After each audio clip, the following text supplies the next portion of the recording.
Okay, so this video is going to be all about indices equations and solving indices equations. In order to do this, you have to know the rules of indices. Whenever you're tackling one of these questions, you should have your log tables open in front of you where the rules of indices are, and you can find that page on the index. So let's just look at some of the laws or some of the rules.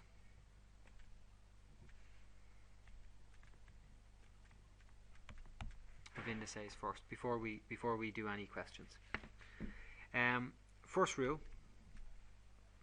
if you've got a to a number, so any number to the power of another number, and you're multiplying that same base number, well, what you can do is you can just add the powers.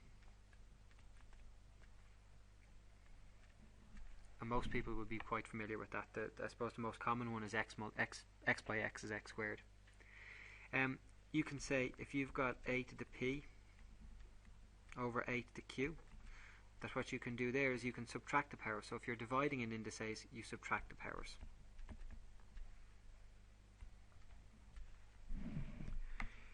Third law: power to a power. If you have a power to a power, you can just multiply them. So that's a pq, a to the pq, so a to the power of p times q. Law number 4, just sort of throw it in here: anything to the power of 0 is equal to 1. Sometimes people get a little bit confused and say anything to the power of 0, they think it's going to equal to 0. So just watch out for that. Fifth law: dealing with your square root. If you've got the square root of a, that's a to the power of a half. You can mess around with your calculator and just prove that to yourself. Sixth rule: if you've got the nth root of a, that's a to the power of 1 over n. Now in actual fact that kind of holds true even for rule number 5 there, because even though we don't show it, in here there's a 2. So that rule really reads as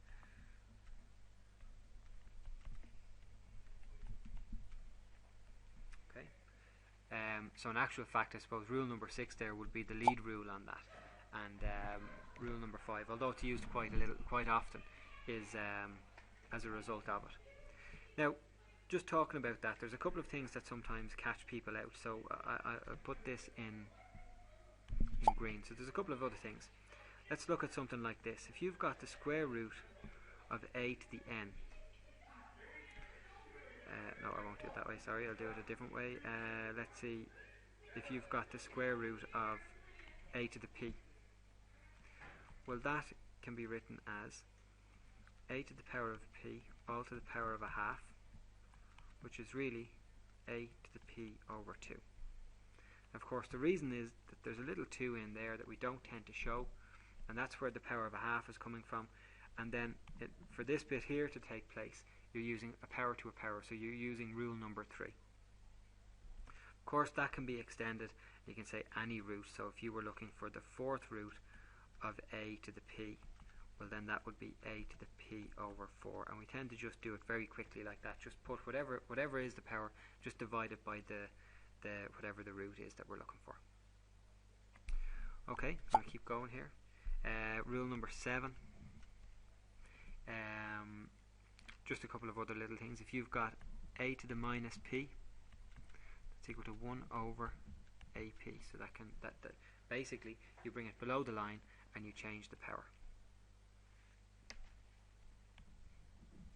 Another little rule: if you've got a times b all to the n, a to the n, b to the n. It's quite helpful sometimes. And number 9 then, last rule: if you've got one thing being divided by another and it's all to the power of n, well, you can break that up, a to the n over b to the n, and you can see and it might help you to work with it that way. Rules that rule number 1 and 2 everybody seems to be okay with. Nobody ever seems to have any trouble with them. Things that cause people problems. Rule number 1, but working it backwards. People don't tend to spot that. Okay, that's going to be quite common, and you're going to see that in the examples that I use. Rule number 3 also, both going forwards, but probably in fairness working that backwards also as well, and you're going to see me use that quite regularly also. Okay, so we're going to start and we're going to do some examples.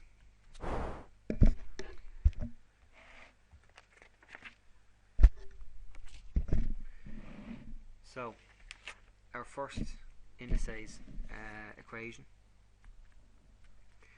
is 2 to the 2x, solve for x obviously, minus 3, 2 to the x minus 40. And this is a pretty much bog standard kind of a question. You have to be able to do this one in order to be able to do the other questions.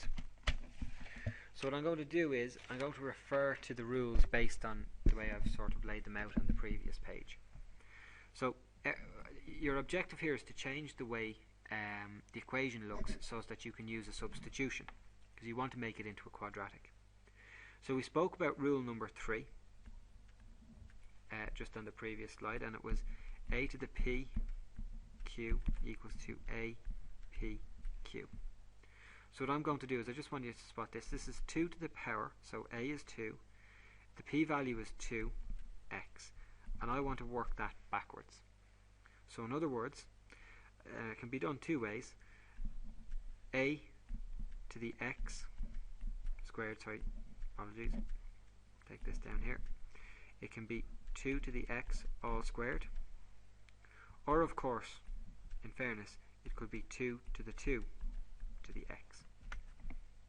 You'd end up with 4 to the x there. That wouldn't do you any good. So this is what we're going to work with. So this portion up here, that's what's going to change. So I'm going to say 2x all squared minus 3 times 2 to the x minus 40.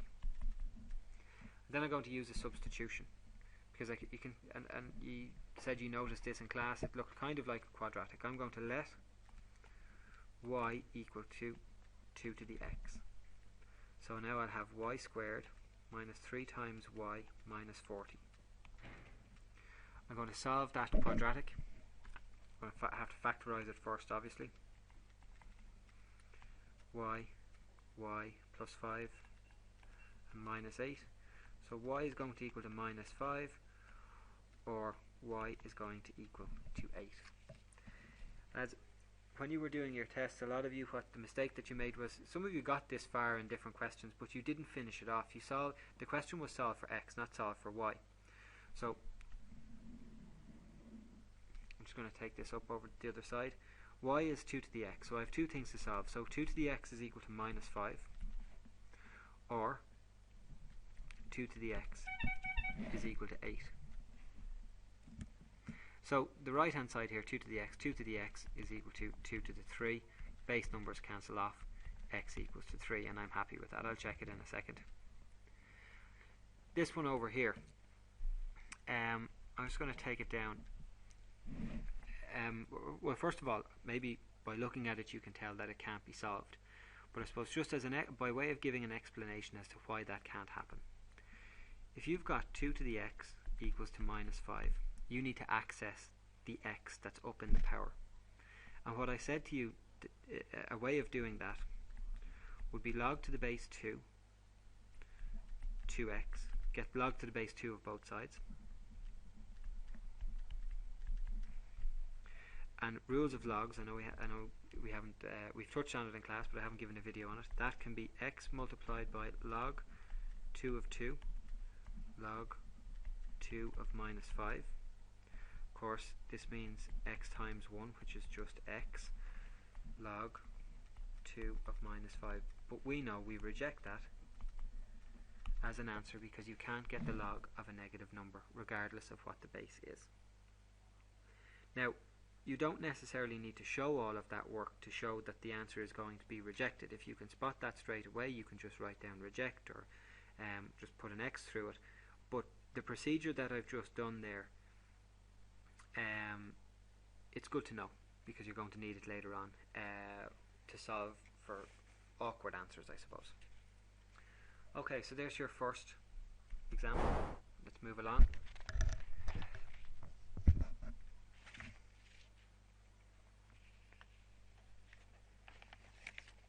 Okay, second example.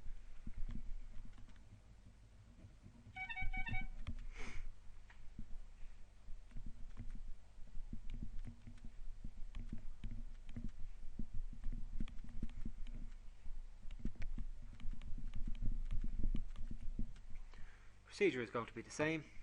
I look to change the beginning of it. It's, it's 5 to the x. Sometimes people ask, how do you know what you're going to let y equal to? It's usually quite handy. They usually kind of give you an indication in that part of the question. So this one here is going to be 5 to the x squared minus 2 times 5 to the x minus 575. So this is y squared minus 2y minus 575. You're going to factorize that.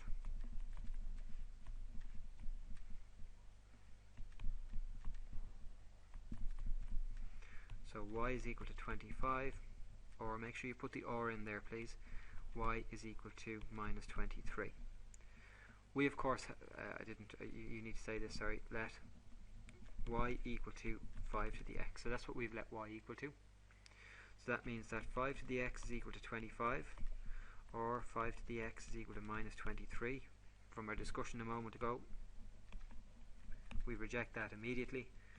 5 to the x is equal to 5 squared, so x is equal to 2 because we can cancel the base numbers.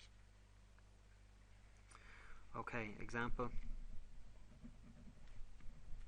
3.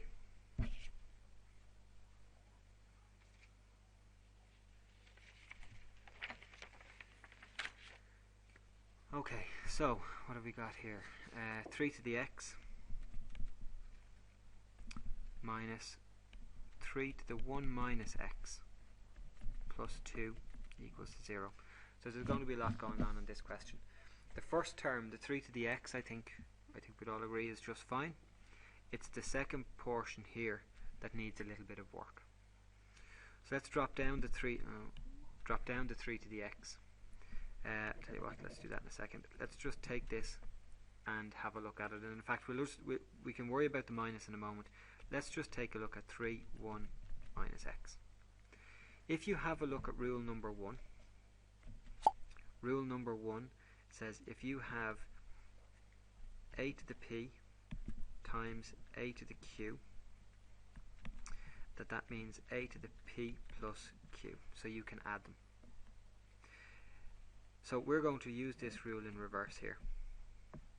And in this instance we've got 3 is our a, 1 plus, and it's just, I suppose, you don't need to show this, but it's plus negative x, I suppose, is what you're writing there. So p is 1 and q is negative x.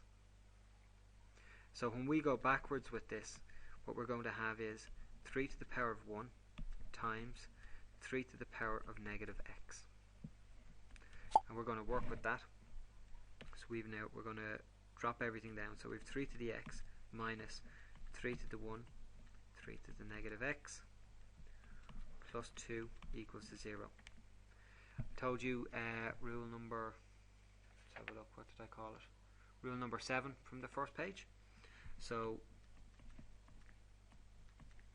multiplied by 1 over, there's your 3 to the x plus 2. So I'm bringing the 3 to the negative x, I'm making it 1 over 3 to the x. So I'm going to ask you to just bear with me. Let me turn over the page. So taking what we had there,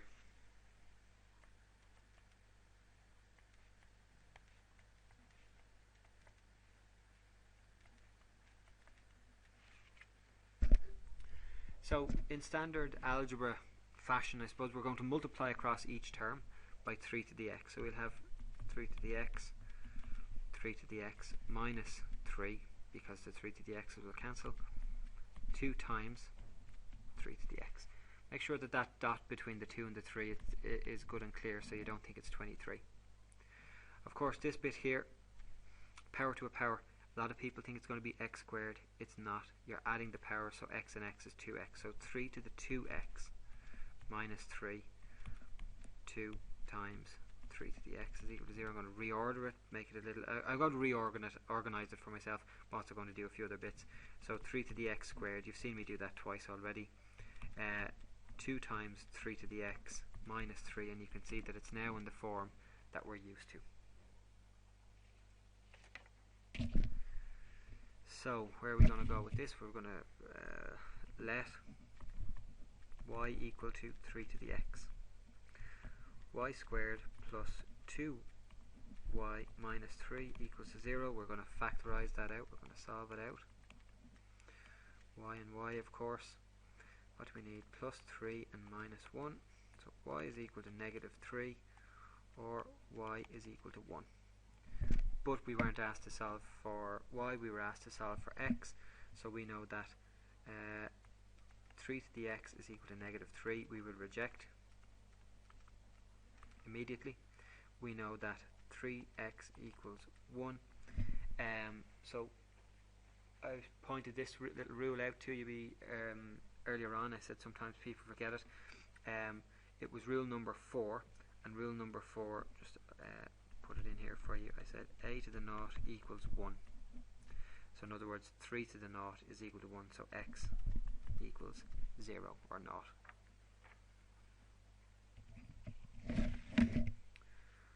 Okay, a couple more examples. I think this is example number 4.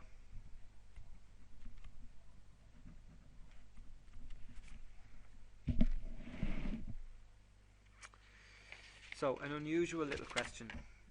No, I won't do that one. I'll do this one. Okay, so not so unusual, but I suppose awkward because people don't, especially starting out, they don't like the e. So you can have a look. Of course, it's solve for x, the usual. 3e to the x minus 7 plus 2e to the negative x equals to 0. So people get turned off this kind of thing straight away because it's an e. E is just a number. It's like 3 in the last example. Don't worry about it.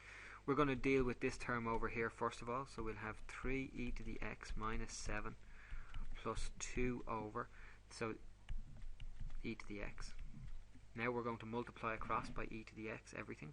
So we'll have 3 e to the x, e to the x minus 7 e to the x plus 2.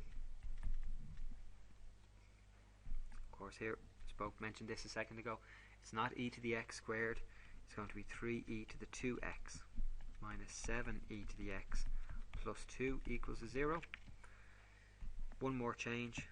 3e to the x squared minus 7e to the x plus 2. Hopefully you can see that. Probably should have skipped the line. And now we're ready to let y, it doesn't have to be y, just tend to use y, don't let x equal to it, because then you've got a double x and you need to distinguish between the two of them. So let y equal to e to the x. So what have we got here then? We'll have 3y squared minus 7y plus 2. I'm just going to skip the middle bit. Y is going to equal to 1 over 3, or y is going to equal to 2.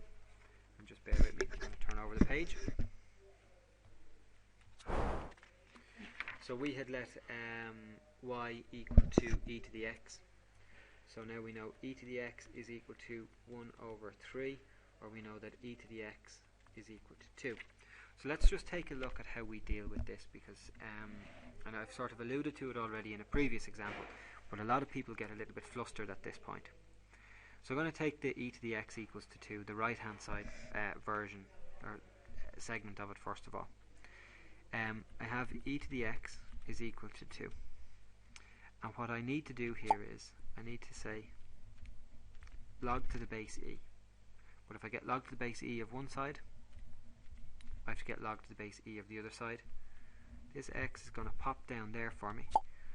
Log to the base e of e, of course, is 1, so x is equal to log to the base e of 2, or another way of saying that is ln, the natural logarithm, so ln 2. So there's your first answer.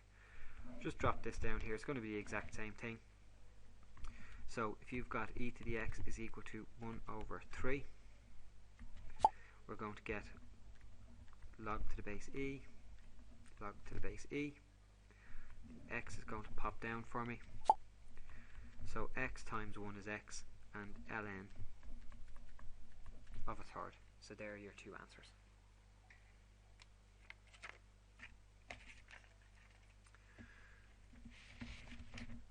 Okay, I have one more example for you.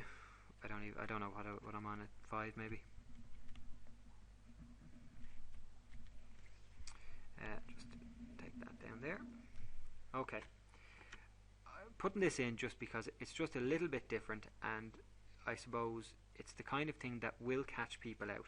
Sometimes we're so used to a certain procedure and expecting something to happen that we need to be a little bit careful. Sometimes questions can be easier answered than what we maybe thought they could be at first. So just take a look at this one here. You've got 2 to the x squared is equal to 8 to the 2x plus 9. And this actually goes back to being a really, really basic and simple indices equation. 2 to the x squared, well, let's look at the 8. That's 2 to the 3. And then, of course, that's all still going to be the power of 2x plus 9. Power to a power, you multiply, so that stays the way it is. 3 by 2x, so you're going to have 2 to the 6x plus 27. Now, sometimes then what people look to try and do, because they're trying to use the procedure that we've seen so many times earlier on in this video, they'll try and break this part up into, for example, 2 to the 6x times 2 to the 27, and then try and work away with it. What I'm saying to you is no. If you have a look at it again, 2 to the x squared, 2 to the 6x plus 27. So I'm just going to take that over there so people, the base numbers cancel off for me. It's actually just a little quadratic. Bring it over, solve it out.